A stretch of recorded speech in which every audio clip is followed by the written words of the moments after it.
Ed eccoci qua, ciao ragazzi, ciao a tutti, bentornati nel canale Savage Gear Salti Italia. Oggi di cosa andiamo a parlare? Oggi ritorniamo a parlare di canna, andiamo a chiudere la serie SGS, in particolare la serie SGS 6, e andremo a analizzare, a fare una recensione della SGS 6 60-150. Se vi ricordate, nell'ultimo video avevo parlato in maniera più approfondita della 30-100.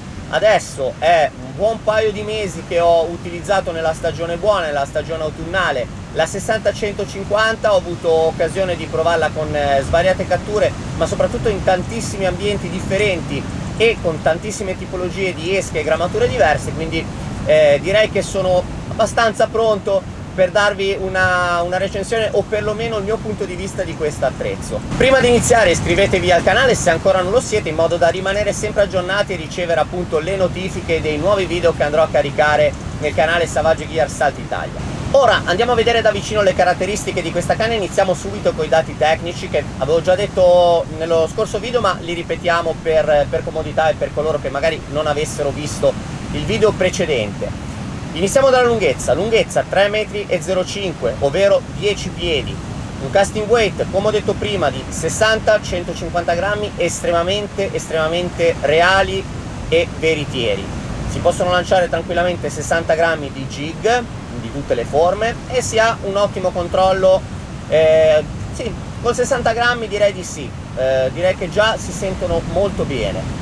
80 e 100 grammi è sicuramente il suo pane, fino ai 120 grammi la canna lavora benissimo in tutte le profondità, quindi diciamo da una ventina di metri fino anche ai 50-60, fino ad arrivare ai 150 che, per curiosità, visto che nell'ultima spedizione che abbiamo fatto io e Marcos non avevamo bisogno di utilizzare i 150 grammi, non abbiamo trovato giornate con vento laterale fortissimo. Sì, in realtà sì, un paio sì, ma comunque non ho sentito la necessità di utilizzare dei 150 grammi, ma li ho voluti provare proprio per avere un'idea di cosa fosse in grado di fare l'attrezzo, e la canna riesce sia a gestirli bene nel lancio, non fa fatica, a sufficiente nervo per lanciare 150 grammi, ma soprattutto nel recupero, anche in posti, l'unico posto dove avevamo circa una cinquantina di metri di profondità, ho voluto provare il 150 per curiosità. La canna si è comportata bene, non fa fatica, c'è un moscerino che gira davanti, l'ho preso, non l'ho preso, spero di sì.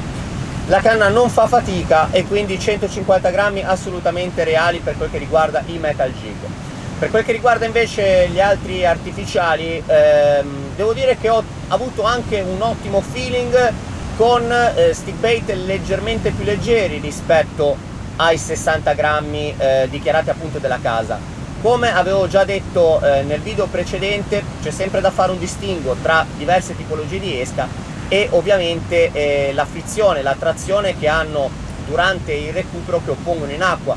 Uno slim jig, quindi un jig di tipo allungato e sottile, avrà sicuramente molta meno tensione rispetto magari a una stick bait un po' più cicciuta, che durante il nuoto appunto fa molto più attrito. E quindi ho notato che per esempio il 50 grammi della serie Deep Walker, il Deep Walker 2.0 da 50 grammi, sono riuscito sia a lanciarlo che a animarlo molto bene. Vi faccio vedere intanto una clip dell'animazione in questo momento della 60-150 con il Deep Walker da 50 grammi, e lo strike è avvenuto appunto mentre stavo registrando il video, quindi potete vedere una buona sensibilità della vetta. La canna trasmette molto bene tutto quello che l'artificiale fa, ovvero i movimenti, le correnti che si incontrano durante il recupero, eccetera eccetera.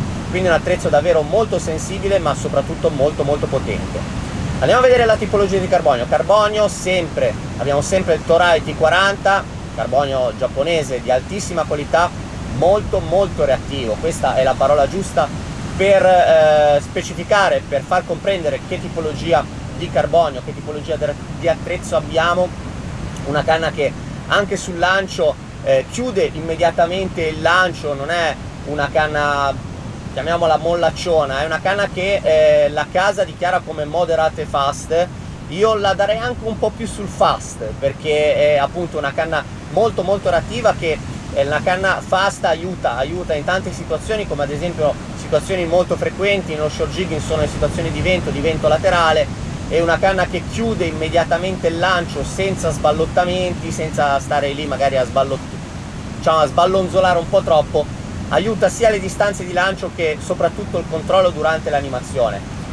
Andiamo a vedere adesso l'anellatura serie Fuji, tutta la canna monta appunto placca Fuji e anelli Fuji serie K con ponte in acciaio inossidabile, pietra carburo di silicio, 13 anelli in tutto, un'EVA per completare di alta qualità, bella robusta, sufficientemente compatta e diciamo dura da non rovinarsi magari laddove lo andassimo a appoggiare su sabbia o roccia, ma ancora sufficientemente morbida da offrirci un ottimo grip e un'ottima presa, che è una cosa molto importante soprattutto durante i combattimenti.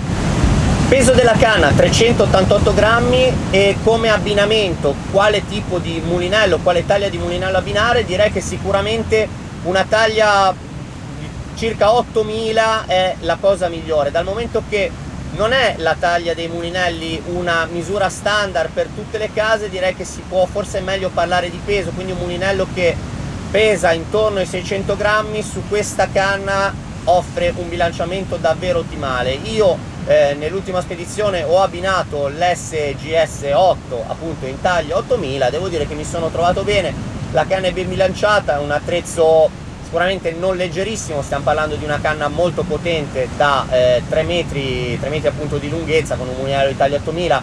Non avete sicuramente un attrezzo da light, quello è poco ma sicuro, ci vuole un attimino di allenamento per riuscire ad utilizzarlo un giorno intero, ma dall'altro canto abbiamo un attrezzo in grado di fermare la fuga di pesci di 4-5 kg e anche oltre in pochissimo tempo. Ho preso diverse ricciole intorno ai 5 kg anche su 40-45 metri di fondo, e ho avuto ragione di combattimenti proprio nell'ordine di un paio di minuti, anche dentici di buona taglia, cernie, insomma una canna che tranquillamente non ha assolutamente nessun problema a fronteggiare avversari anche nell'ordine di una decina di chili, perché attenzione, come per il discorso dei metal jig e delle grammature, è lo stesso anche per le prede. Non è sempre una questione di peso stesso della preda che fa veramente la differenza, ma è soprattutto una questione di dove andiamo ad insidiare la nostra preda, perché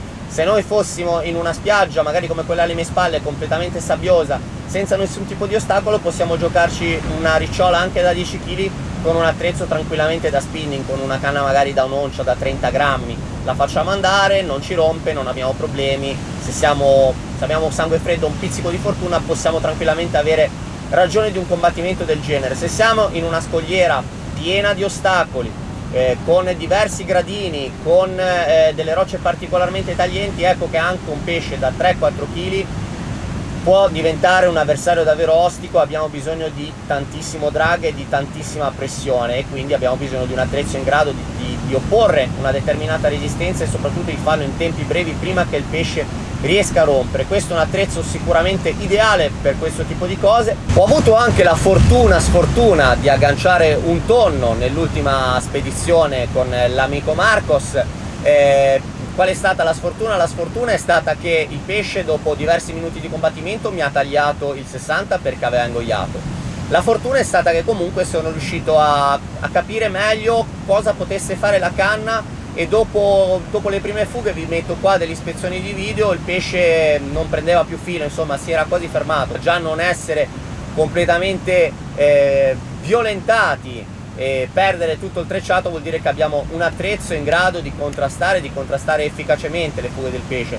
Quello che io ho incannato era un pesce probabilmente tra i 30 e i 40 kg, mi è uscito all'ultimo, ho visto la sagoma, non era un pesce enorme, era un pesce di taglia media, ma appunto poi metterò il video completo. Intanto probabilmente adesso qua sta passando un po', intanto mentre che parlo stanno passando delle ispezioni, ma potete vedere appunto che prima di rompermi il pesce si era quasi fermato, non riusciva più a prendere filo. Questo vuol dire che la canna è riuscita a tenergli testa davvero in maniera molto efficace. Una canna quindi estremamente potente, estremamente anche versatile, e nata ovviamente per la ricerca di predatori di buonissima taglia, ma perché no anche per l'utilizzo classico di pesci come possono essere le palamite o gli alletterati, di taglia compresa magari tra i 3, 4, 5, 10 kg, un attrezzo che anche con questi pesci è in grado di regalarci grande divertimento.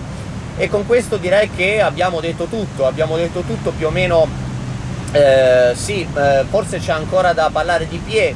Parliamo adesso di PE, quale misura di PE utilizzare. La canna viene dichiarata come un PE 2.5, massimo PE 5. Io solitamente utilizzo 90% delle volte un PE 3, si può utilizzare ovviamente anche un PE 4, magari in quelle situazioni dove avete bisogno di forzare particolarmente il pesce, ma tenete anche qua sempre presente che da una parte avrete sicuramente più potenza e più forza di trazione con un PE ovviamente maggiore, ma subirete anche maggiormente l'influenza del vento, quindi durante le giornate particolarmente ventose un PE 4 che ovviamente ha un diametro maggiore tenderà ad avere più pancia, a darvi anche un po' più di problemi durante il recupero, perché sarà sempre maggiormente affetto dall'influenza negativa del vento. Affetto è giusto? Si dice? Sì, adesso sto pensando anche un po' mezzo in inglese. Quindi sì, influenzato dal vento, ecco, diciamo così.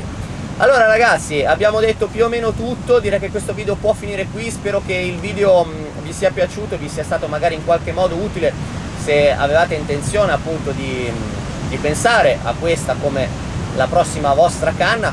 È un attrezzo, parlando anche di fascia di prezzo, un attrezzo di costo medio, costo assolutamente abbordabile, che però pur avendo un costo appunto non esagerato offre davvero delle caratteristiche e una qualità molto elevata. Una canna quindi dal prezzo abbordabile, che vi permette di pescare bene, e se siete abbastanza costanti e andate a pescare sicuramente anche togliervi delle belle soddisfazioni.